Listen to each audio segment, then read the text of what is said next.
Nehru report 1928 देखते हैं, ठीक है। ब्रिटिश कैबिनेट के अनुदान दल के भारत मंत्री लॉर्ड बर्किनहेड ने 24 नवंबर 1927 में भारतीयों के सामने यह चुनौती रखी कि वे एक ऐसे संविधान का निर्माण कर ब्रिटिश संसद के समक्ष पेश करें जिससे सारे भारतीय संतुष्ट हो।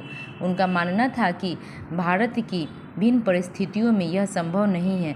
17 मई 1927 ईस्वी को कांग्रेस के बम्बई अधिवेशन में मोतीलाल नेहरू ने प्रस्ताव दिया कि कांग्रेस कार्य समिति भारत का संविधान तैयार करे।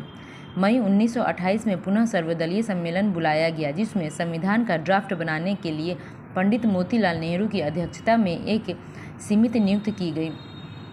इस समिति के अन्य सदस्य थे अली इमाम, दूसरे शुएब कुरैशी मुस्लिम, नेक्स्ट थे M.R. जयकर हिंदू महासभा, फिर थे आपको मंगल सिंह सिख लीग, फिर तेज बहादुर सप्रू लिबरल्स, फिर थे आपको N.M. Joshi labour, G.P. प्रधान गैर ब्राह्मण तथा पंडित जवाहरलाल नेहरू जो कि अखिल भारतीय कांग्रेस कमेटी के महासचिव थे। नेहरू समिति ने अपनी रिपोर्ट 19 अगस्त 1928 में पेश की जिसे नेहरू रिपोर्ट कहा गया।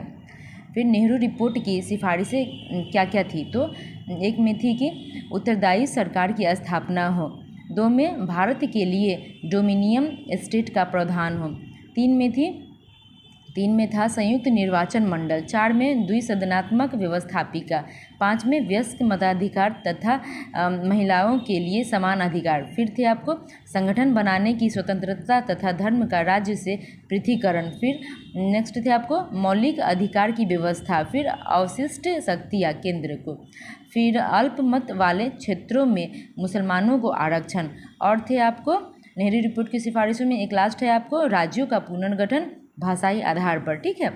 तो फिर आधार पर फिर नेहरू रिपोर्ट की कुछ सिफारिशें विवादास्पद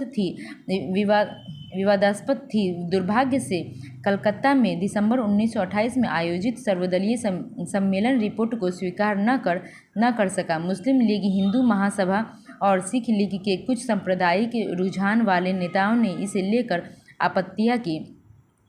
इस तरह सांप्रदायिक दलों ने राष्ट्रीय एकता का दरवाज़ा बंद कर दिया। इसके बाद लगातार सांप्रदायिक भावनाएं विकसित होती गई। पंडित जवाहरलाल नेहरू, सुभाष चंद्र बोस तथा अन्य युवा राष्ट्रवादी भी नेहरू रिपोर्ट से पूर्णतः सहमत नहीं थे। ये लोग औपनिवेशिक शासन के विपरीत पूर्ण स्वाधीनता के पक्ष में थे। अतः दिसंबर 1928 में आयोजित सर्वदलीय सम्मेलन रिपोर्ट को स्वीकार न कर सका।